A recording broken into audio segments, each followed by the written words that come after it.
I clearly have two buckets, and here are the projects where I'm doing for money. Yeah.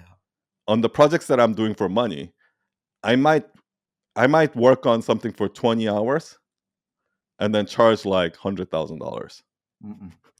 Okay, the client has no idea, right? Okay, we spent because of blah, blah, blah. Just because we're so good at it or we're just so fast at it, blah, blah, blah. But I know that this is for money. I don't Mm-mm. care.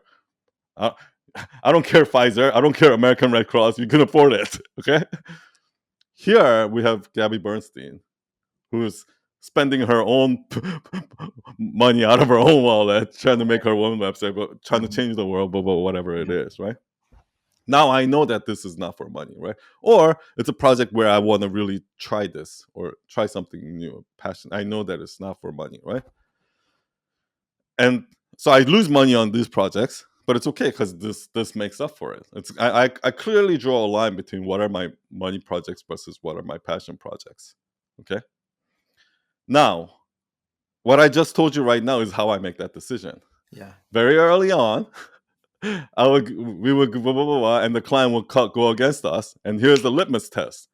Here's the or not the litmus but test, but what do you call that when you send those birds the I'm not sure. in the cave? Okay, like so the test is this: if the client says I still want it my way or something like that, versus so here I can test. What I'm doing is I'm putting the client to the test, and I'm saying, okay, I can do everything exactly the way you want it, and it'll get done fast, and get done right, and then it's going to be expensive. And then you take the responsibility if something goes wrong, blah blah blah. Or you're giving me the keys, and I'm gonna drive this project, right?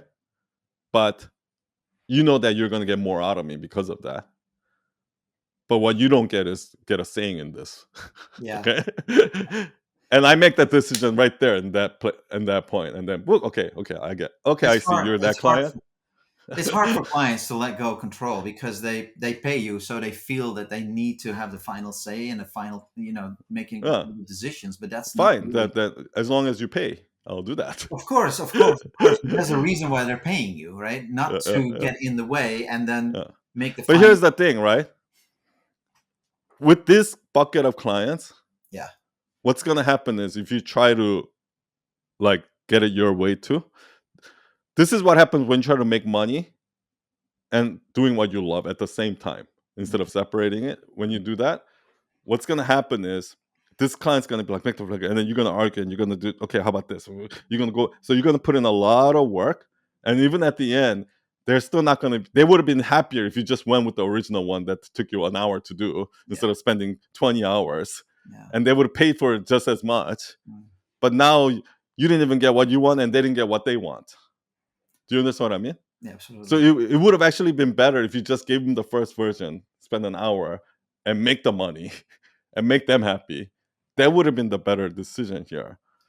But if you let the project go on too long, it's too late by then. You have to detect that early on. But that's a weakness also, like when you're a people pleaser and you're trying to just please your client, or either get feedback or people please or seek validation, right? Which is like a really pitfall because you're trying to bring your expertise to the table, and then when it's being challenged, and I don't mind a challenge, but like ideas that are definitely not like going to work, that they feel so strong about, you have to be able to tackle those. And I think the best way, like, because You don't tell them up front. Like yeah, you can't. Well, I think education is a you, big thing, right? Like you can't expect the client to know all these things, right? They didn't go to but school. here's what I'm saying.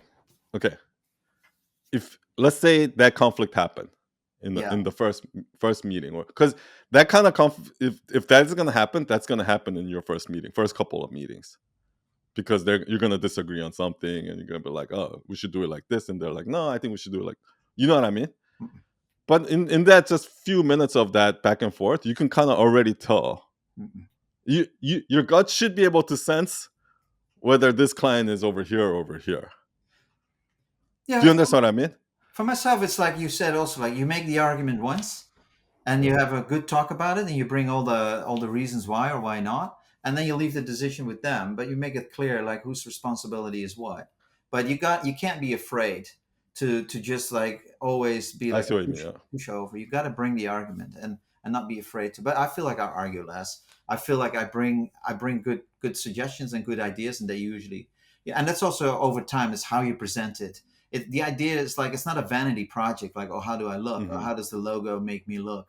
It's really about like how does the whole website and the image, like how achieve your goal, your business goal. Like you have a goal, and is this going to help you get that goal? I feel that's much more helpful to have a much more productive conversation when you talk about the overall goals and not the thing that's the means to that goal, I find. But it's hard for clients to let go. They pay you, so they feel like they need to have a say and a big influence on the whole final outcome of their brand. But I have to say, I enjoy it. I enjoy every project. I enjoy every client. I love humans. I love the human spirit. Sometimes it's easy, sometimes it's hard. But that's also something for me that I need to learn.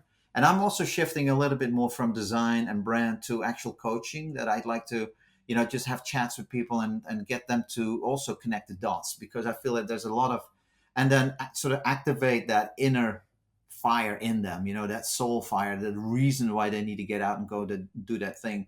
We're talking about leadership, and I relate it somewhat to like unfulfilled potential. If you see in a client that they have so much in them but they're not using it, to me that's a crime.